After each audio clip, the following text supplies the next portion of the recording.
क्या नाम है आपका? सत्यपाल सिंह। सर कहाँ के रहने वाले हैं आप? गांव बाझेड़ी, जिला हरिद्वार, उत्तराखंड से। संत रामपाल जी महाराज से नाम दीक्षा आपने कब ली? ये संत रामपाल जी महाराज से हमने 12 जुलाई 2013 को। संत रामपाल जी महाराज से नाम दीक्षा लेने से पहले क्या आप कोई भक्ति साधना भी करते थे? ये मैं नगली वालों से जुड़ा हुआ था जी। स्वरूपानंद जी महाराज जो नामदान था वहाँ पे नगली में, तो आश्रम में जब मैं शुरू में गया तो उन्होंने मुझे कहा वो तुम्हें दिखा कर लाते हैं, वहाँ एक गुरु आया है। तो फिर मैं चला गया जी उनके पास। उन्होंने मुझे नामदान दिया और उन्होंने कहा कि मेरे पास बैठ जाओ। उन्होंने मेरे कान में फूंक मार के अरे बस ये कह दिया जाओ हमने तुम्हें नाम दे दिया। मैंने पूछा जी आपने क्या कहा? कहने लगा वो तो मैंने आपके अंदर फीड कर दिया। मैंने कहा जी मुझे तो आवाज़ ही नहीं आई। कहने लगे नहीं मैंने वो नाम शब्द दे दिया आपको। फिर उसके बाद वो कहने लगे दोबारा जब मैं गया, मैंने कहा गुरु जी हम आए हैं वहाँ से। तो फिर वो ऐसी अवस्था में पड़े थे कि वो बोल सके ना हमें कह सके। तो तीसरी बार हम गए, तीसरी बार उनका शरीर पूरा हो गया। ऐसा करके तो मैं नामदान लिया था जी वहाँ से। उसके बाद मैं 20-22 साल भक्ति करता रहा जी। भक्ति करते करते ही मेरा वो क्या नाम, मैं एक बड़े लड़के की शादी करी थी जी। उससे 10 दिन बाद ही मेरा छोटा लड़का और एक भतीजा मेरे दोनों खत्म हो गए जी, एक्सीडेंट में मारे गए। फिर कहने लगे जी चलो बड़ा चला गया, फिर अगले साल तुम्हें भगवान दूसरा देगा, छोटा आ जाएगा जी। फिर पोता होया जी मेरे। फिर उसके बाद वो पोता भी खत्म हो गया 3 दिन के बाद। फिर मैं 4 महीने मुझे होश नहीं आई, मैं ऐसे पड़ा रहा चेत अवस्था में। जो भी आता था कहता था सतपाल ऐसे तो तुम मर जाओगे। कहने लगे अब भी सोच ले कुछ दिमाग में, इसे बात को निकाल दे। मैंने कहा जी मुझे नहीं पता कुछ क्या होना क्या नहीं। फिर कुछ दिनों बाद ही मेरा छोटा भाई था जी, 4 लड़के और 1 लड़के, उन्हें छोड़कर वो भी खत्म हो गया जी। अब मैं अकेला रह गया, मुझे ये नहीं पता रहा कि तुझ तेरा शरीर है भी नहीं है। मैं काफ़ी दिनों भटकता रहा। मेरे पर ऐसे ऐसे कर्म करवाए जो मैं नहीं कर सकता। आज मैं उन कर्मों को सुन सुनकर रोता हूँ। मेरे याद आ जाता है कहीं कहीं ले जाकर मुझे कहने लगे बकरा मांग रही है, वो मुर्गा मांग रही है। मैंने कहा मैं तो हाथ भी लगाता, जब मैंने अंडे तक भी नहीं हाथ लगाया, मैंने बीड़ी तक नहीं पी। और मैं इन चीज़ों को कैसे कर सकता हूँ? मैं दूसरे आदमी को पैसे दे दे कर उन्हें वहाँ पर भेजा और मेरी वो भी स्वीकार नहीं हुई। मुझे कह दिया, कहने लगे ये नहीं अभी नहीं मान रही, इसके बाद तो तुम्हें और कुछ करना पड़ेगा, नहीं तो अब तुम्हारा नंबर है 4। तो इन्होंने चले गए, फिर इसके बाद तुम भी जाओगे। मैंने कहा भाई चलो। अब इसी तरह एक वो मैं थोड़ा सा मुझे कुछ आराम सा हुआ। आराम होने के बाद कहने लगे भाई जब तेरी सारी समस्या इतनी है चलो तुम्हें अगले दरबार में ले चलते हैं, वहाँ गुरु जी से बात करेंगे। अब वो मुझे लेकर चले गए वहाँ। कहने लगे जिनकी समस्या इस तरह है आप देखो जी। उन्होंने मुझे बताया, कहने लगे जी आप माता का पाठ करवा लो। मैंने कहा जी माता का पाठ कैसे करवा लूँ मैं? पिताजी कहाँ जाएंगे जब हमने इतने दिनों तक पिताजी को मान रहे, भक्ति करते आ रहे। तो उन्होंने कहा जी मुझे, कहने लगे वो कहना नहीं भाई तो करवाना पड़ेगा, देखो बिना इसके तो चलने का नहीं काम। मैं कहा जी कितना खर्चा होगा? उन्होंने कहा जी 7,000 रुपये तो इसके पाठ के होंगे और 3,000 रुपये इनके होंगे जो 3 आदमी जाएंगे। मैंने कहा जी मैं तो 10,000 रुपये नहीं दे सकता, मेरे पास तो इतने है भी नहीं। फिर वो कहने लगे भाई फिर चल। मैं कहा जी आपकी तो थ्योरी कुछ और कह रही है, प्रैक्टिकल कुछ और है, आप ये बताते नहीं क्या कौन सी भक्ति है कौन सी नहीं।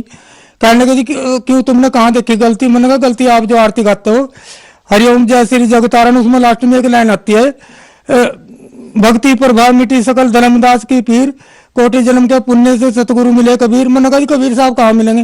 भाई जहाँ मिलेंगे वहाँ चला जाए, हमारे पास इतनी है। मैं कहा जी आपने महिमा तो ये लिख रखा। फिर मैंने कहा जी मैं तो इस डर के मरने जा रहा हूँ। मैं कहा जी कभी और को ज्यादा हो जाए गड़बड़ कुछ। कहने के बस भाई अब चला जा तू जहाँ तुझे जाना चाहे जी। मैं तो एकदम इतना हैरान हो गया सुनकर। एक देता इन्होंने पूजवाया, सारे त्योहार इन्होंने करवाए, सारे गंगा में नहा लो, वैष्णो देवी चले जाओ, फलाना चले जाओ जी, ऐसे ऐसे करवाए। और फिर मैं उसके बाद भी मुझे कोई फायदा नहीं हुआ। सर आपने बताया कि आप स्वरूपानंद जी से जुड़े हुए थे तथा उनकी भक्ति लेने के बाद आपको कोई लाभ नहीं हुआ, बल्कि आपके पूरे परिवार का सर्वनाश हो गया। आपकी आंखों के सामने आपकी बेटे की मौत हो गई, आपके माताजी, पिताजी, भतीजा और पोते की सबकी मौत हो गई। तो फिर संत रामपाल जी महाराज के बारे में जानकारी आपको कहाँ से मिली? वो साधना चैनल पे सत्संग चल रहा था जी। मैं भी एक पड़ोस के घर में बैठा हुआ था, मुझे तो इस बारे में पता भी नहीं था। वो अचानक इसने लगाया होगा। कहने लगे जी जिनके यहाँ वो सत्संग चल रहा था वो मथुरा वाले जो तुलसीदास जी हैं उनसे जुड़े हुए थे। तो कहने लगे हमारे गुरुजी तो यहाँ है नहीं, फिर वो क्या नाम देख लें कोई गुरुजी है सफेद कपड़ों में है। मैंने कहा भी चलो देखेंगे। मैं बैठ गया जिनको मैंने पूरा सत्संग सुना और मेरी समझ में आ गया। अगले दिन में फिर जाकर बैठ गया। फिर मुझे पता चला जी इसको कहने लगे जी ये ज्ञान सबसे बढ़िया बता रहे हैं जी, इन शास्त्रों को वेद को खोल के सब गीता पुराण सबको का वो बताते हैं। इसका जो ज्ञान है वो शास्त्रों के अनुसार है, इससे ही मुझे कुछ मिल सकता है, नहीं तो वैसे जो मैं नकली से जुड़ा हुआ था वहां मुझे कुछ नहीं मिला। उसके बाद तो फिर मैं कहने लगा जी मैं एक बार नकली में जाकर उनसे ये पूछूंगा जी, मगर जी आपने जो प्रश्न लिख रखे इसका उत्तर क्या है? 8 पतन 9 बेड़िया एक को बीच मल्ला जो 2 भेदी इस घर का, तो इसका अर्थ लगा। तो उन्होंने कहा कहने लगे तुझे उत्तर का भी पता होगा। मैंने कहा जी आप मुझे ये बता दो, बच्चा स्कूल में जाता है तो टीचर से तो जरूर पूछता है प्रश्न, अगर उसको उत्तर का पता हो तो फिर पूछने की वहां में। उसने कहा बाहर बैठ जा, तो वहां मैं 1 घंटे के बाद बताऊंगा जी। फिर वो बाहर बैठ गए जी। मैं जैसे आश्रम में से बाहर निकला तो वो सारे और भगत भी और गुरु जी जो उनसे वहां पे नकली दरबार में है तो बीड़ी पी रहे थे। मैंने कहा जी ये तो आप बहुत गलत कर रहे, आप एक विकार भी नहीं त्याग सकते, ऐसे ही आपके चिल्ले हो गए और ऐसे ही आप हो गए। तो फिर वो कहने लगे भाई जा तू अपना काम कर ले। मैंने कहा जी ठीक है कोई बात नहीं जी। फिर मैं वहां से घर आ गया जी। सुबह को जाते हैं उन्हें कहने लगे फिर उसका उत्तर तो हमें बता दे। फिर मैंने कहा उत्तर मैं ऐसे नहीं बताता। कहने लगे फिर मेरा फोन नंबर ले ले, उस पर बता दिए, किसी के सामने ना कहिए जी। मैंने कहा फिर घर आकर मैंने उन्हें उत्तर तो बताया था वहीं जी। फिर मैं घर आ गया जी। फिर मैं ठान ली थी मन में मैं तो अब नकली दरबार नहीं जाऊंगा, मैं तो संत रामपाल जी महाराज की शरण में जाऊंगा चाहे मुझे किसी तरह भी मिले। फिर मैं भटकता रहा जी। फिर ये रुड़की के विजयपाल जी हैं, मैं इनसे संपर्क किया जी। इन्होंने बताया कहने लगे हाँ मैं जुड़ा हूँ वहां से और तुम हमारे साथ चलना। 12 जुलाई को ये मुझे अपनी साथ लेकर गए। एकदम पहले जाते मैंने नामदान लिया जी। नामदान लेने के बाद फिर मैं बैठ गया। मैंने 3 दिन का सत्संग सुना जी। सत्संग सुनने के बाद मुझे इतना ज्ञान हुआ जी, इतना ज्ञान हुआ मैंने आज तक वो 22 साल में ज्ञान नहीं सुना जी जितना मैंने वो 3 दिन में ज्ञान सुना। फिर मैं घर आ गया। सर आपने बताया कि फिर आप संत रामपाल जी महाराज से नाम दीक्षा लेकर आए, तो नाम दीक्षा लेने के बाद क्या आपको कोई लाभ भी प्राप्त हुए? क्योंकि पहले आप जब नकली गुरु से जुड़े हुए थे तो आपका पूरा सर्वनाश हो चुका था। उसके बाद सर मुझे लाभ तो देखो लाभ ही लाभ मिले मुझे तो बाद में। उसके मैं ऐसा हुआ खेत में जाकर मैं एक गड्ढे में गिर गया 8-9 फुट के गहरे में, तो मेरे कहीं मतलब चोट तक नहीं आई इसमें। वो मैं गाड़ी पे उठकर लड़का मुझे उठाने गया, फिर मैं गाड़ी पे बैठकर आ गया जी।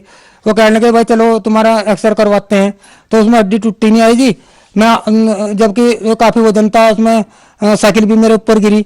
तो फिर वो मैं डॉक्टर के पास उसमें एक्सरा करवा कर उसने कहा कोई बात नहीं है इसमें भाई लग तो रहा मुझे बाल सा। फिर उसने बहका कर लड़के को और अपना मेरा वो कर दिया, प्लास्टर चढ़ा दिया। मैं घर बैठा रहा। मैंने कहा जी कुछ भी नहीं होने का अब तो मेरे को। मैं घर बैठा रहा तो मैं लड़के को कहा एक को, कहने लगे जी वो अब क्या कर सको तुम। मैंने कहा भाई कुछ तो घर बैठे हुआ कुछ ना कुछ तो हुआ। उसने एक छोटी सी दुकान में सामान ला कर रख दिया जी। मैंने वो सामान रखा जी, मैं वहां बैठा बैठा रहा जी। आज वो दुकान छोटी सी दुकान है जी, मुझे इतना फल दे रही है, इतने फल दे रही है, मेरे सब काम सीधे जाते हैं। और जब मेरा ये सब परिवार नष्ट हो गया था जी, मैं रोते रोते खेतों में भी घर में भी रोता रहता था जी। तो ये लोग कहते थे अब क्या करोगे तुम, मेरी आंखें भी खराब होने लगी जी। फिर मैंने कहा भाई मैं तो आंखें टेस्ट करूंगा। उन्हें क्या कहने लगे मुझे नकली वाले, कहने लगे अब तो तू संत रामपाल महाराज की शरण में चले गया, अब क्या जरूरत है तुझे दवाई की। देखो जी अब मेरी उम्र 60-61 साल होगी जी, मैं संत रामपाल जी महाराज की शरण में ही कह रहा सच्चे मन से। अब मैंने कोई दवाई भी इस्तेमाल नहीं करी, मेरी आंखें अब तक सही है, चाहे मेरे पे जहां तक का पढ़वा लो। मैंने 1 पैसे की भी दवाई नहीं ली। और सब कहते थे इस बात को, कहने लगे भाई अब तो तू तेरी तो शकल भी बहुत बदल गई, पहले तो तू बहुत होता, अब तो अच्छा शरीर में भी ठीक हो रहा। ये सब मालिक की कृपा है संत रामपाल जी महाराज की। और इसके सिवाय मैं ज्यादा न कहते हुए बस इतना ही कहना चाहूँ जी, देखो आप छोड़ इसे सबको धंधे को छोड़कर एक की शरण में चले जाओ, एक से आपको सब कुछ मिलेगा। नहीं तो आप दर दर ऐसे भटकोगे जैसे मैं भटका। मेरे जैसे दुखी तो पता नहीं कितने होंगे जी, कितने फिरेंगे। अब उन्हें भी थोड़ा सा सोच लेना चाहिए। कहने लगे भाई देखो ये जो साधना कर रहे हो इनकी साधना से इन्हें कितने सुख मिले हैं। अब भगतमती भी 4 महीने के बाद कहने लगी जी हमारी, मैं भी संत रामपाल जी महाराज की शरण में जाऊंगी। तो 4 महीने बाद हमारी जो भगतमती है उसने भी नाम ले लिया जी संत रामपाल जी से। अब आज वो भी अपनी ठीक भक्ति कर रही है जी, और वो भी सुखी है और हम भी सुखी हैं। हमें तो पूरे परिवार में मन चाहना है जी, किसी चीज की चिंता नहीं है। मालिक ने ऐसी अपनी शरण में ले जाकर के सब कुछ सुख दे दिया है जी। संत रामपाल जी महाराज से नाम दीक्षा लेने के बाद आपको सुख मिला, आपकी पत्नी ने भी नाम दीक्षा ली और उन्हें भी आज सुख मिला। तो जो समाज आज आपको देख रहा है, आप उन्हें क्या संदेश देना चाहोगे? समाज को तो मैं हाथ जोड़कर प्रार्थना करता हूं, जो ये कहते हैं कि आप एक गुरु को छोड़कर दूसरा गुरु बना लिया। दत्तात्रेय ने 24 गुरु बनाए थे, जब उससे को भी शांति मिली तो 25वां जो कबीर साहब को गुरु बनाया तो तब जाकर उसे शांति मिली। अब मैं भी इसलिए कहता हूँ कि देखो गुरु तो गुरु इतना लग, हम डॉक्टर के पास जाते हैं और हमारी दवाई हमारा इलाज सही ना करे और दवाई सही ना दे तो डॉक्टर तो वही जो एक बार दवाई देगा तुम कहता करने की दोबारा आने की जरूरत नहीं है। तो फिर अब ये बार बार आप अपने मन में अपने आप ही सोच लो कि आपको किससे फायदा हो सकता है, किससे नहीं हो सकता फायदा। जब आप ये नहीं जानते, ये तो आपके पूरे जन्म की बैटरी चार्ज है जो आप सुख ले रहे हो, नहीं तो इसके बाद आपकी ऐसे ही डिस्चार्ज हो जाएगी जैसे मेरी होगी और फिर सारी सुविधा खत्म होगी बिल्कुल उसके बाद। तो मैं बार बार हाथ जोड़कर आपसे यही प्रार्थना करना चाहता हूँ कि संत रामपाल जी महाराज की शरण में आ जाओ और अपने जो विकार है ये अंदर जो उनसे इन सब से छुटकारा पा लो और मोक्ष प्राप्त करो। संत रामपाल जी महाराज की शरण में आने के लिए क्या करना होगा? संत रामपाल जी महाराज की शरण में आने के लिए आप ये जो कई चैनल पर प्रोग्राम आता है इनका, तो आप देखना खोलकर पूरा सत्संग सुनना और सत्संग सुनने के बाद ही आपको विश्वास हो जाएगा कि ये कौन सा ज्ञान बता रहे हैं। और ज्ञान सुनने के बाद आपको नीचे अगर उनसे जुड़ना हो तो नीचे पट्टी आती है जो उस पर नंबर आते हैं, आप उन पर SMS करके पुस्तक भी निःशुल्क मंगा सकते हो, जीने की राह और ज्ञान गंगा भी। पता न चले तो किसी गांव में ही जो संत रामपाल जी से जुड़े हैं उनसे संपर्क करके और जहाँ पर सेंटर है वहां से आप नामदान ले सकते हैं। ये तो जगह जगह नाम स्थल खुले हुए हैं सब जिलों में और सभी भक्तों को नाम वहीं पर दिया जा रहा है। धन्यवाद सर। सत साई।